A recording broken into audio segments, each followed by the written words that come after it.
And they might be right. They might be right. Because preaching about divorce and marriage is a difficult thing to do. Why? Because almost every congregation today is likely to have people who are married, people who are divorced, people who are divorced and remarried, people get divorced at some time in the future, people who have been treated badly by churches because of their marital difficulties, people whose lives and families and friends have been hurt by the pain of divorce. It is an issue for everybody. And it is an issue where they reflect on. Preaching about it is like going through a hole. And in that hole, there are sharp blades sticking out. One wrong step, and you are in serious trouble. But it should never be like that. Preaching about divorce should be the same as preaching about marriage. So let us look carefully today. Carefully in the hope that we can find what sermons are, what they are supposed to reveal. Good news for a world that is broken and in pain. So how did it all begin?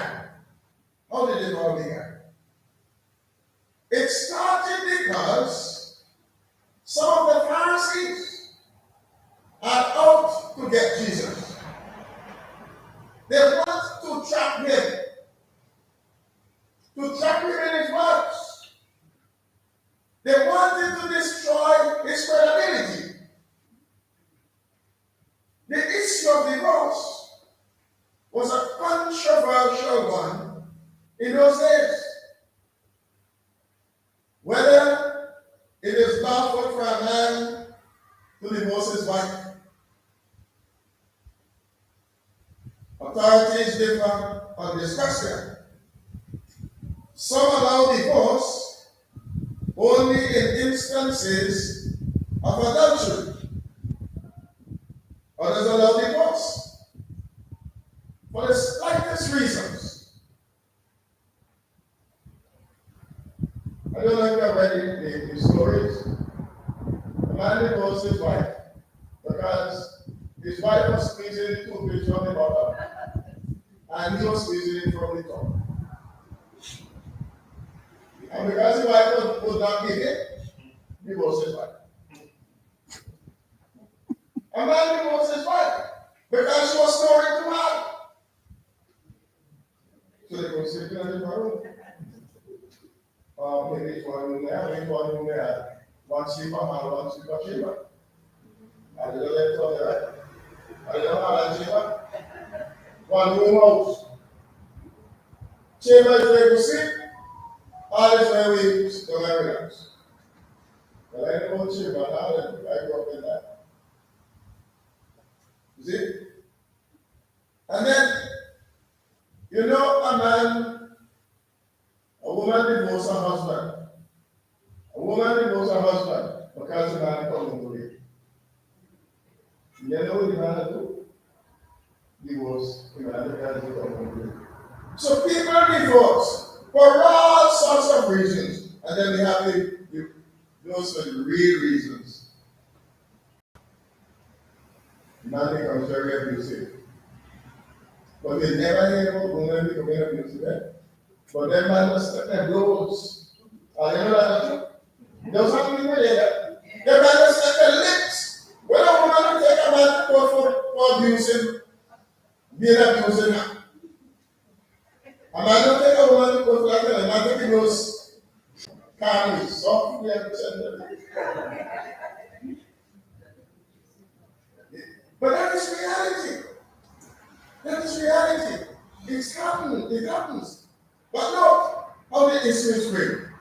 Look how the incident free. Is it lawful for a man to divorce his wife? No consideration is given to the possibility of a wife divorcing a husband. That is out of the question. Here, men have all the power and women are treated as dirt. Jesus knows that this question is not an honest one. These Pharisees are not interested in learning his opinion. They only want to test him.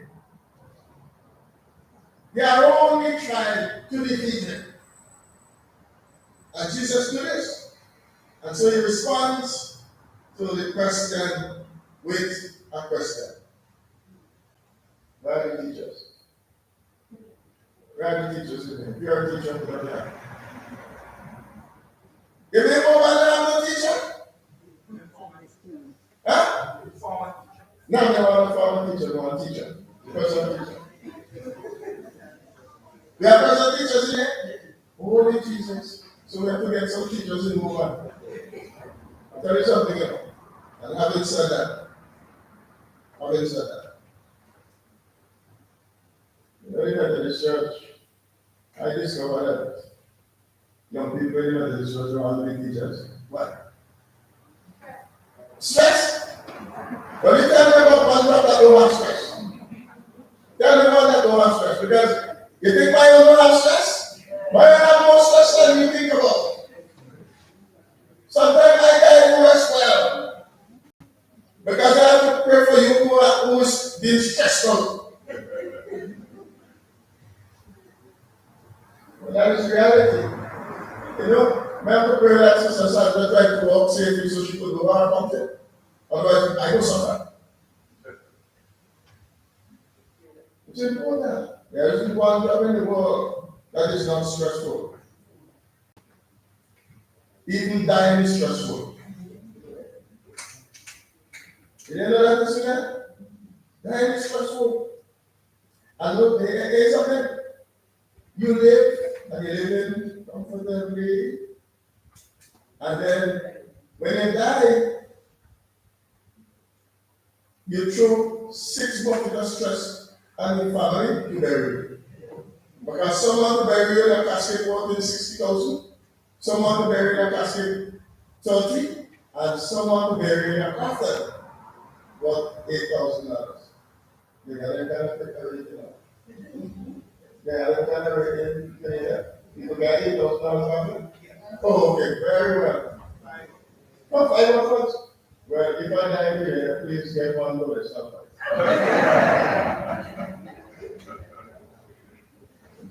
I don't want any. Well, I don't know. I stand up right. If I die before, I'll say to them, tell the bishop don't get it from still. Get a sheet. And you don't have to get a new one. Wrap me nicely in that sheet. And go and rest that body nicely down in that hole. And I will be good. I will still love you. Because some people think when they die, I love again. They're going to eternal life. But the scripture talks about love you in life and love you in death. We have to Bible study, it's not just not the word. What did Moses command you? Jesus answered. Jesus asked a question to answer their question. What did Moses command you? In other words, how does the law of Moses and how does it read? The law you hold in such high regard. Jesus knows the answer, of course, and so does everyone hearing his voice. It is no-brainer. And so the Pharisees should back at Jesus. They should not be correct reference. Moses allows a man to write a certificate of dismissal and to leave also. The reference in Deuteronomy is in Deuteronomy chapter 24. Now, I'm not going to read it there. So, write it down. And when you go read it. Because when I come at next time, I'm like, so I used to be a teacher, I will forget them more. So, write it down. Because I'm question when I come at next time. Deuteronomy chapter 24. Read the whole chapter. It is arguable, to say the least, that Moses is given permission to be cross. What he does instead is to recognize that divorce happens and to set forth norms regarding certain types of marriage. Like the canon law of the Episcopal Church.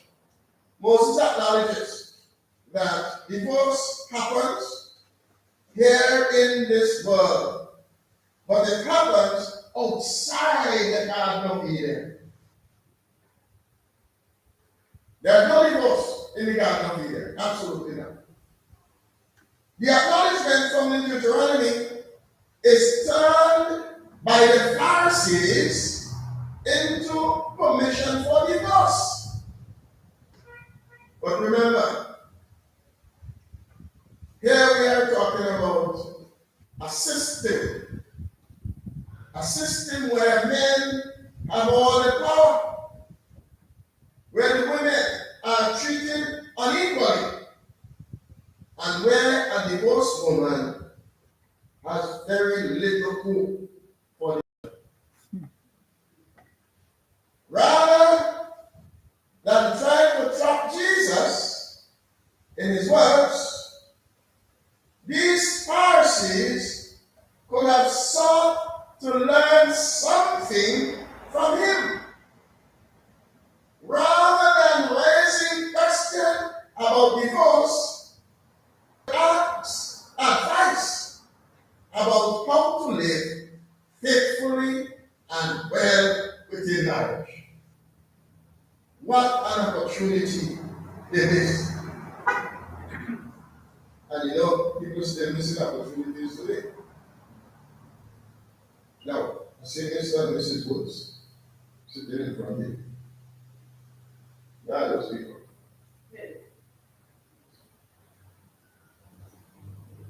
The home are they?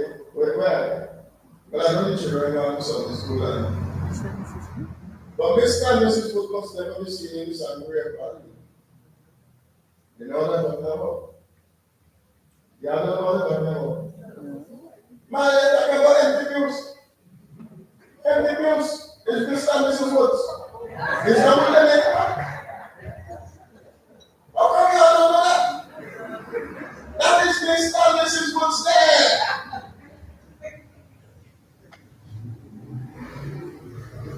And it is therefore made for people to sit down. But the people out there, they miss an opportunity to hear what God is saying to them today in the sanctuary. And then I know people come to tell me about, oh, Lord, I listened to the television. I saw this on the television. When did you have fellowship? When did you have fellowship?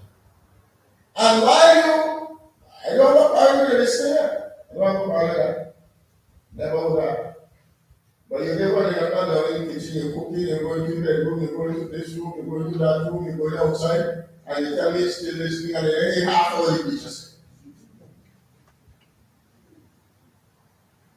And you missed an opportunity to hear God speaking to you right here in the sanctuary.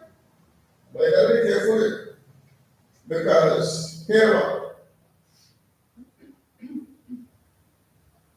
God might just get angry with you. I don't want that to happen, you know. And normally, I am not a prophet here, but normally when I see things to come to pass. But then I am not a prophet. Normally when I see things to come to pass.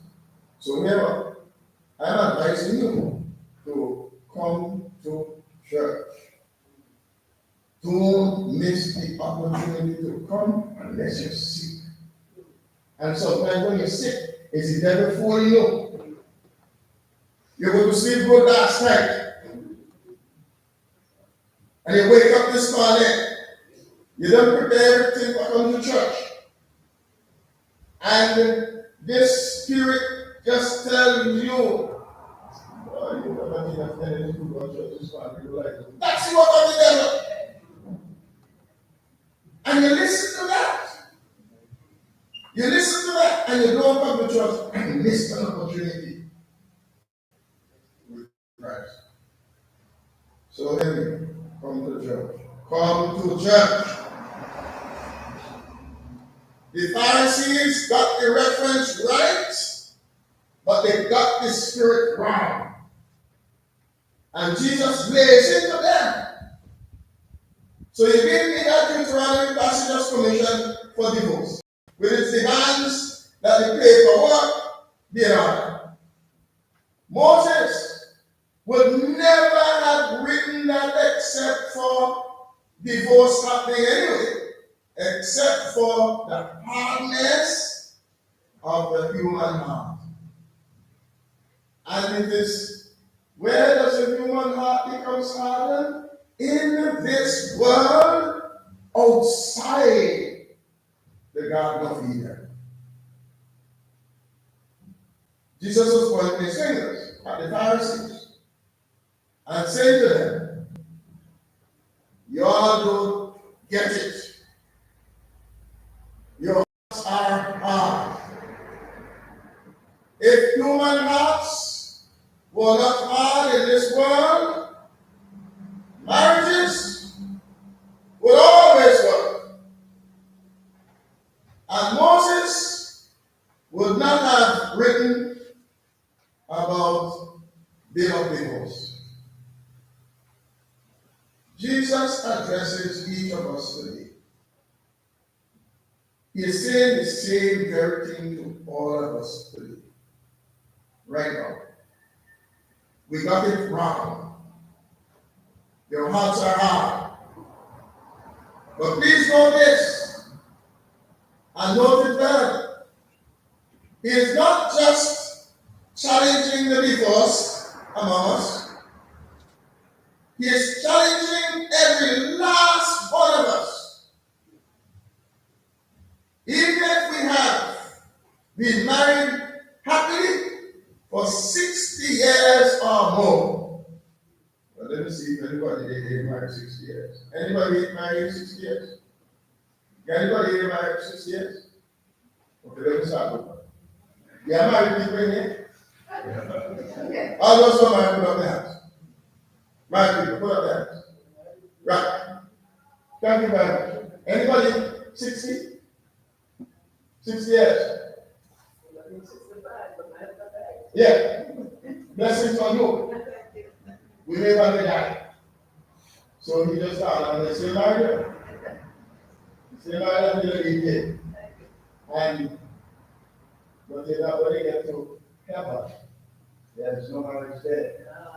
So you don't meet your brother again anyway. Oh my goodness. What's a reunion that is going to be? So whatever, how many is reunion? 50. Could have been 6. And that was only 16 when she died. So that's what you want to do. Yeah. So I do what? Yeah, we're in business. So just as I very with this one of things. So now anybody 40? 30? Wonderful. 30. Almost 50. Almost 50? But I asked you in the 40s. All right. What, 40? you're 48. You still in 40s, and you here. You aim to get to 50. My brother, you're doing well. Stay on course, brother, stay on course. I'm going to catch up with you just now. I need 40s, so that's no way to put up here and need to do stuff. Yeah, we just want to see and go. You know? But the point is, whether or not you're 20, 30, 16, or 60, regardless, Jesus challenges you today. And you cannot escape that. The divorce are not to be regarded as some people in a different class from the rest of us. No way. The problem of the hard heart is not limited to divorced people, but it is something common among humans. And since we're talking about women, then we talk about, let's say, common among men. In some of us, it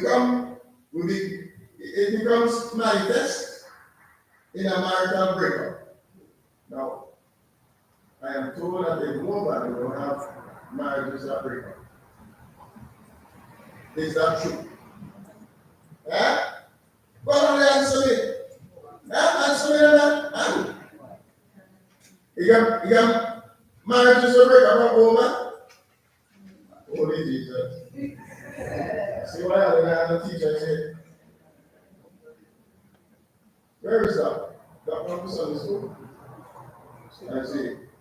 She had to leave. She had to leave for a professional commitment. Oh, okay. Well, I am so sorry that I hear this man. Because I know that could answer.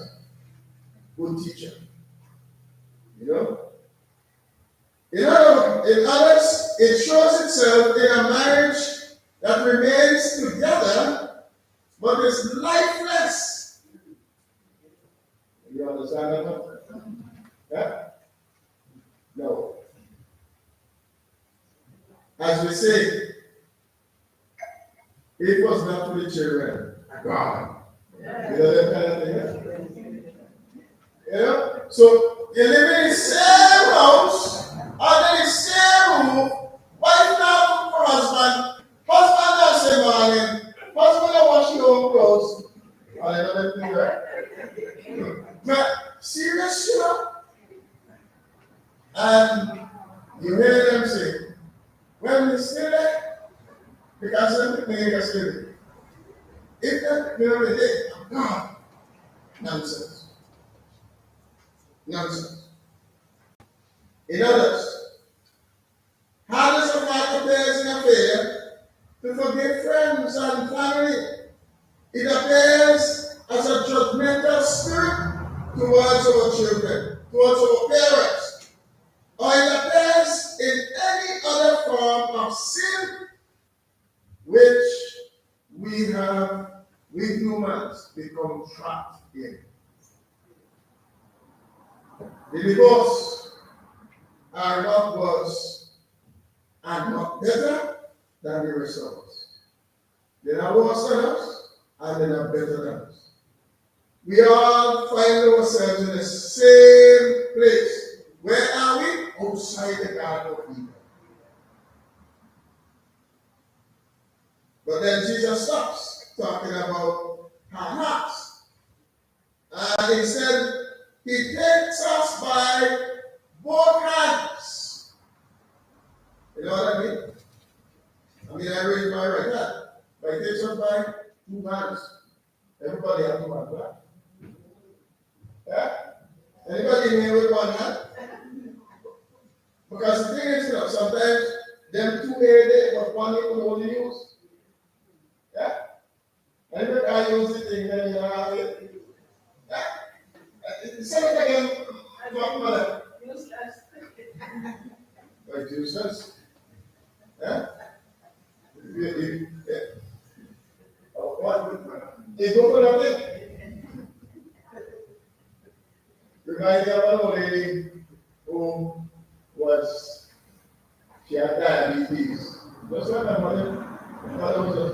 looking lady, and then she had diabetes, and diabetes brought her down to straw.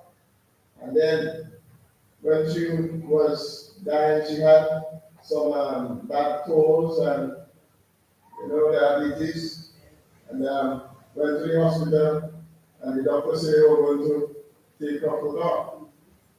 And my mother called us, and she said, "Don't make me cut my foot. I will die with my 2 feet." And the doctor said, "You have to cut your foot." And the doctor commanded that she put her sneakers on. And we had to eventually shut the doctor. And I don't like a man who shut anybody else. And we have to shut the doctor. And we have to say, "No, doc, if you cut your foot, we will end up in court. You can answer him at that court." And when I left, they still insist to do that. I had a brother who was commissioner of police at the time. So I called him and I said, "Oh, I just got back to the doctor or something." But they better go down there and see what happened. He went down, the doctor told him that they don't cut my foot. And mother don't tell us, don't make that. And he told the doctor, "Anyone you cut my foot, you got to answer my court." And they didn't know mother foot. A doctor from the United States, good friend of ours, told us, said, "Get hydrogen peroxide. Do not mix it with anything. And soak your mother's foot in it every day for about 20 minutes." We bought a 5-gallon of hydrogen peroxide, carried to the hospital, and soak mother's foot, and then leave the hydrogen peroxide in the refrigerator. When we went back the next day, none. We had to go buy hydrogen peroxide again, but this time we carried it home. Mother came out of the hospital and lived for 15 years before she died. 15 years before she died. And she died with a 2 feet son. See? So sometimes you have them. And we may not care them. They lose it.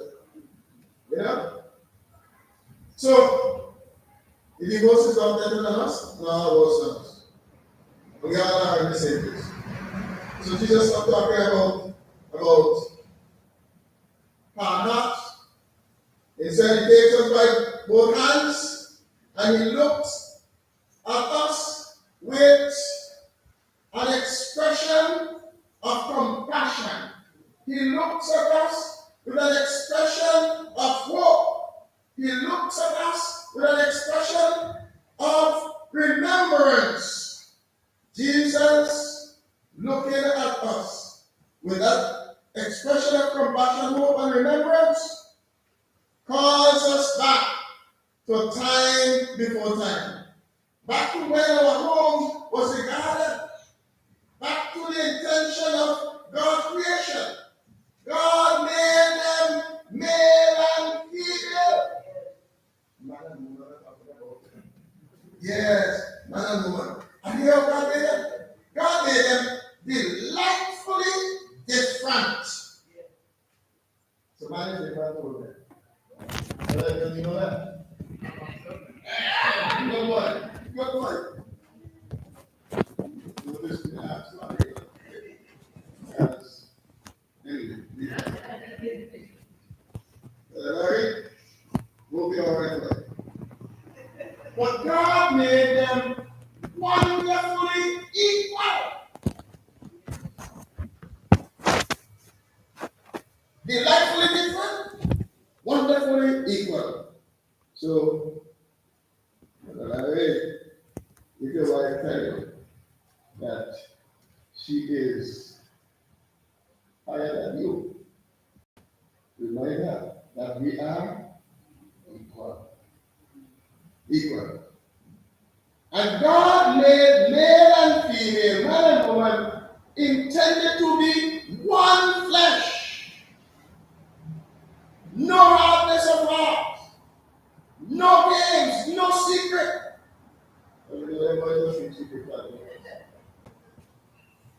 and will not do that. He don't keep secret from his wife, period. If I know something that my wife don't know, it means I reach over there. That's not true. That's not true. Is that true? You can speak back.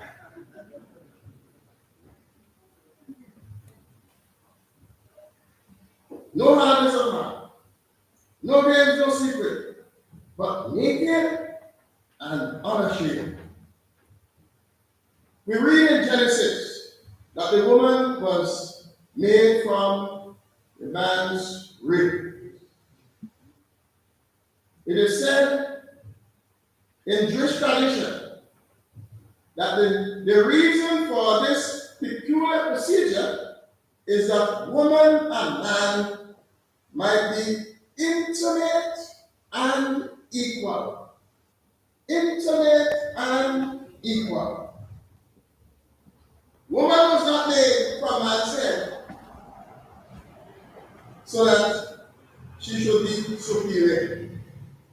No, they were not made from man's feet that she should be inferior.